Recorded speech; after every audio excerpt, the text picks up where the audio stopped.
U.S. Secretary of Defense Pete Hegseth summoned hundreds of American generals and admirals from around the world to outline his new vision for the leadership of the U.S. military today. Now, just weeks after rebranding the U.S. Department of Defense as the U.S. Department of War, the Trump administration says it wants to shake up how the Army is managed. Hegseth says he's eliminating diversity measures and introducing new physical and grooming standards. Beards and long hair are out, as are overweight troops. He describes it as part of building a new warrior ethos. Every day we have to be prepared for war, not for defense. We're training warriors, not defenders. We fight wars to win, not to defend. Defense is something you do all the time. It's inherently reactionary and can lead to overuse, overreach, and mission creep.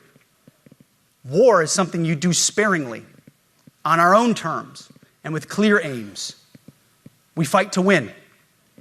We unleash overwhelming and punishing violence on the enemy. We also don't fight with stupid rules of engagement. We untie the hands of our warfighters to intimidate, demoralize, hunt, and kill the enemies of our country. Well, for more, I'm joined now by Bradley Bowman. He's Senior Director of the Center on Military and Political Power with the Foundation for Defense of Democracies. He has taught at West Point, and he served more than 15 years as an active duty U.S. Army officer, and that includes time as a Black Hawk pilot. Brad, it's good to have you back on the program. You heard that soundbite there from the Secretary. He said that soldiers are not bound by stupid rules of engagement. What did he mean? Thanks for the opportunity to join you. You know, rules of engagement are specific instructions to combat forces about how to behave in a certain theater. And there's several things that are being balanced there. One is mission effectiveness. The other is risk to civilians and the desire to minimize civilian casualties, and the ability for service members to accomplish their mission and return home to their families. So all of those things are valuable, and in any given context, those are balanced in the rules of engagement. And so what the Secretary is saying is that he's going to be leaning more toward the mission effectiveness and on that spectrum I just described. You have spent many years in the military. When Hegseth said that he is tired of looking out and seeing fat soldiers in formation, was he describing the U.S. Armed Forces that you know? You know, the U.S. military is the most formidable military in the world, maybe in human history.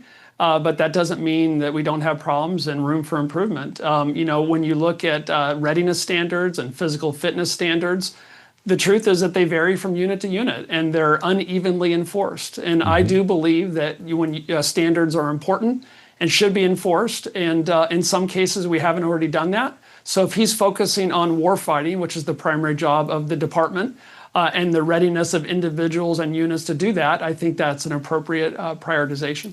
And Brad, does he have a point when he implies that promotions have been awarded based on race and gender and not on merit?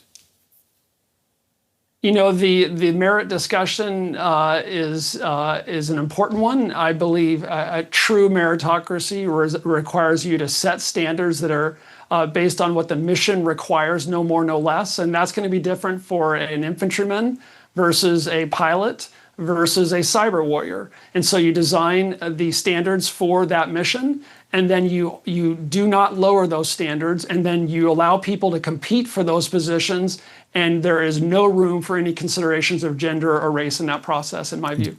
Okay, do you think that those standards have been lowered? In some cases they have. It's just a fact. When you look at standards, I'm not saying why that was done, but if you look at standards going back to the 1990s and the standards for some schools, we have seen an adjustment of standards from time to time. I don't know what the motives were in those cases, but again, focus on the mission. What does an infantryman need to do to accomplish the mission? What does an aviator or cyber warrior establish that and enforce it? And it should be, in a true meritocracy, one's gender or race should not matter. Let everyone compete, and those who meet it get the position. Those who don't. Okay. Hegseth had a message for America's allies today as well. Take a listen to what he said. The moment requires restoring and refocusing our defense industrial base, our shipbuilding industry, and onshoring all critical components. It requires, as President Trump has done, getting our allies and partners to step up and share the burden. America cannot do everything. The free world requires allies with real hard power, real military leadership, and real military capabilities. Brad, was he pointing the finger there to NATO members such as Germany?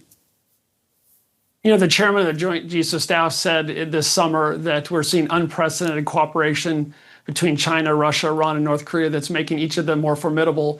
So the United States, as I just said a moment ago, is the most powerful military in the world, but we need help. We need capable partners, and we have them. We have a network of allies that would make that makes our adversaries jealous. But in some cases, countries, including Germany, in the past, have not stepped forward to carry their fair share of the burden in terms of defense spending. And we're playing catch up as a result in Eastern Europe and Ukraine. So we're in a better place now with these commitments to go to 5%, 3.5 and 1.5 for a total of 5%. But checks in the mail. Let's see if countries like Germany deliver on that or not. Yeah, show me the money, as they once said in a movie. U.S. President Donald Trump, he also spoke today. I want you to take a look and listen at what happened and what did not happen when the president walked onto the stage earlier today. Take a look.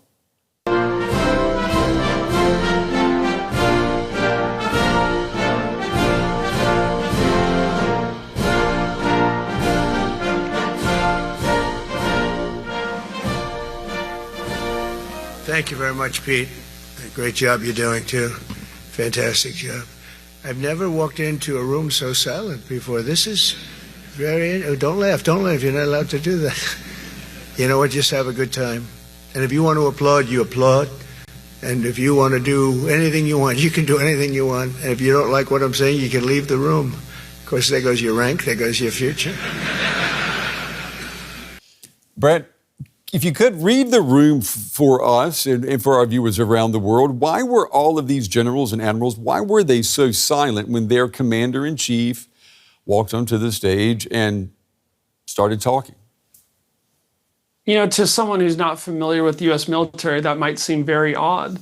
But in the military, when a commander or the commander-in-chief walks in the room, you stand up, you stand at the position of attention, and you're silent. That's what you do. It's a form of respect. And after all, this is not a campaign rally. This is the commander-in-chief talking to his senior commanders. And so that was the appropriate thing for them to do. At times, you know, I thought the president said important things. At times, it sounded like a political campaign with him criticizing the other party and the previous president. And I think that was unfortunately inappropriate when talking to the U.S. military, which operates outside, does operate and should operate outside of politics. Yeah. What did you make of the message that Trump had for the military's top brass today? Especially, he spoke about the enemy from within and about deploying the military to major U.S. cities. And I think he said that maybe the military could use these deployments in the U.S. as a training ground. I mean, was he saying U.S. soldiers training by aiming their weapons at U.S. citizens? You know, George Washington said, I'm paraphrasing, when I became a soldier, I did not set aside the citizen. That's engraved, I believe, on the amphitheater, Arlington National Cemetery. Right. Let's remember that American service members are citizens, and they are defending American citizens, and that's their core job. And so anything that sets the U.S. military against the citizens they protect would certainly be a perverse outcome that would be inconsistent with the primary purposes of the Department of Defense. We must be very careful, in my view, how we use the U.S. military here at home, because that civil-military relationship is so important and needs to be nurtured and treated with respect. You know, you and I, we've talked before, several times actually, about the blurring of lines between politics and military policy. If we take Trump's comments today out of that equation, what, if anything, did today's meeting in Quantico change about how the military operates? You know, I'm not sure. There were a lot of dire concerns and warnings expressed before this meeting, but, you know, it wasn't some super secret meeting. It was live streamed. And really, a lot of the comments we heard from the Secretary and the President were things they've been saying for many, many months. There are some things where I thought it was excellent, with the focus on warfighting and readiness and the serious times we live in and the need for good training and good leaders and acting quickly to defend ourselves, our interests, and our allies.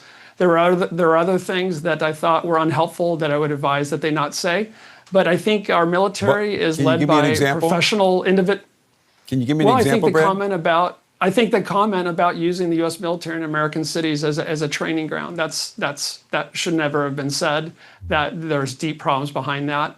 And as I said earlier, I think the president's comments to these hundreds of American military leaders criticizing the previous president and the other party is not appropriate, because again, when you as I taught at West Point, to the cadets there that were going to be future Army officers, we swear an oath to the Constitution and not a president or a party. And I think we need to respect that unique and wonderful status of the U.S. military, including the Commander-in-Chief needs to respect that. All right. Brad Bowman, as always, we appreciate your time and your valuable insights as someone who has put in time on the ground and inside the establishment. Thank you. Thank you. All right, let's get a reaction to that. I'm joined now by Mark Cancian. He's a senior advisor with the CSIS Defense and Security Department. He joins me from Arlington, Virginia, not very far from Quantico. Mark, it's good to have you on the program. Let me ask you, the comments there, clean cuts, shave the beard, how do you think that went down with the military's top brass? On the whole, those comments went down very well. The idea of basing promotions on merit, on focus on high standards, on physical fitness, military skills, that will resonate with them. These officers have spent their entire adult lives in these institutions and have worked to make them excellent. And those kinds of directions, I think, will resonate. Do you think that the admirals sitting there agree with Hegseth when he says that the military has been consumed by what he says is ideological garbage and that it needs to be cleansed? I don't know if the generals would put it that way. Part of the problem is, what is wokeness? And you get many different definitions of that. But I think the generals and admirals will support a focus on high standards and uniform standards and excellence. That's the kind of thing that they will, I think, take back to their commands. The message that he shared today could have been, you could argue, could have been put in an email. Why summon all of your generals to come to Quantico, Virginia? It almost seems like a waste of resources. How do you see it? I think a lot of us got to the end of these two speeches and thought, why did you bring all these people to Quantico to hear that? Though speeches were fine, but they could have been done in a video teleconference, for example, where you could have talked to all of these senior officers, but they would not have had to leave their headquarters. There have been two reasons put out, one by the Pentagon that the secretary wanted to look at all these people in the eyes to make his message clear. And the other part is, he's the Secretary of Defense and he can summon all of his generals and admirals to Quantico and make them appear. Yeah, so he summoned them there. They sat there, they listened. What will the consequences of this speech really be for the military? Do you think anything's going to change on the ground? We'll see what the follow-up is. Now, many of the things that Hegseth talked about were policies he's been putting into place, and he's doing some elaborations on those. So those have been in train for a while. A couple of things that the president talked about were a little unclear. For instance, the president said that he was going to use the deployments to the cities for combat training. And if that means the use of lethal force, that's very problematic. There are other interpretations, which are more benign. But there are some head scratchers from what the president said, including, I'll note, bringing back the battleships. And I'm sure that the Navy now is scurrying around trying to figure out what that means. Mm-hmm. Well, let me ask you about this comment by the president saying that the problematic cities where the military could be deployed could be used as a training ground for U.S. soldiers. I mean, he's talking about U.S. soldiers training possibly against U.S. citizens. Is that going to trigger outrage within the military? Depends on how it is implemented. Now, so far, military have deployed to cities for law enforcement, but the military has been in a support role. They have not had to use lethal force. They have not had to deal with citizens directly. So it's been fairly benign. As a policy issue, there are a lot of questions, a lot of debate, but the military's actual actions have been relatively benign. And if it stays like that, that's fine. But if Secretary Hegseth puts out new guidance authorizing the military to use lethal force, that's a huge problem, because law enforcement officers get maybe 40 hours, 50 hours of training about citizens' rights and the use of lethal force. The military might get 2, and they're just not ready to make those decisions. Yeah, that's a very good point. Mark Cancian, as always, good to have you on the program. Good to get your insights tonight. Thank you. Thanks for having me on the show. Defense strategist Yvonne Chiu is Jeane Kirkpatrick, visiting fellow at the American Enterprise Institute. So, Yvonne, is this a real remodeling of the military or more of a makeover? It is, as you put it, more of a makeover. A real remodeling of the military would be looking at any number of things in the military. Our strategic plan, which we're still awaiting, perhaps restructuring the commands, looking at how to actually distribute forces across the globe.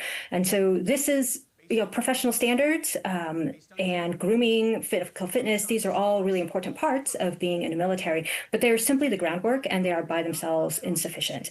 So while it's important not to let those things go, it's important to lay a strong foundation for warfighting and lethality. The things that the Secretary announced today don't constitute remodeling. They don't constitute a strategic vision, and it is in that sense a little disappointing. Does the military need remodeling? I mean, just for context for our international viewers, how does the American military compare to others around the world? So in some ways, no, right? The U.S. military is still the most powerful military in the world. It is the most advanced, it is technologically, logistically, very importantly, and organizationally. And it provides the backstop for our allies in important regions across the world, in Europe and in Asia. So in that sense, it does not need remodeling. However, other militaries, particularly of our near peer competitors like China, are catching up quickly. And so you can never rest on your laurels.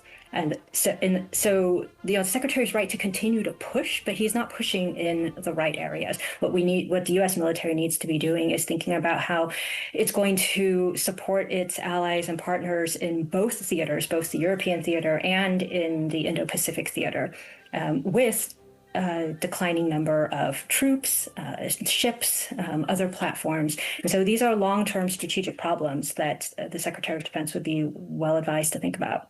So doing a lot more with a lot less. Now, Hegseth did declare his department's only mission is war-making. I thought Trump promised no more wars. There is an admirable ability to live with cognitive dissonance in this administration.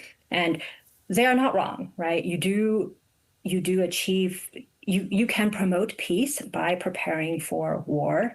And so they are not wrong to emphasize that. The question is, how do you actually tie, and this is what I would have wanted from the Secretary of Defense today, how do you actually tie all the things he was talking about today, the personal grooming, the PT, these heightened standards, how do you actually tie that to warfighting in a very modern and complex military with the most advanced technological advances? We're looking at a near-peer adversary that is also similarly trying to be technologically advanced. You're getting new developments in warfighting in Ukraine with the integration of drones.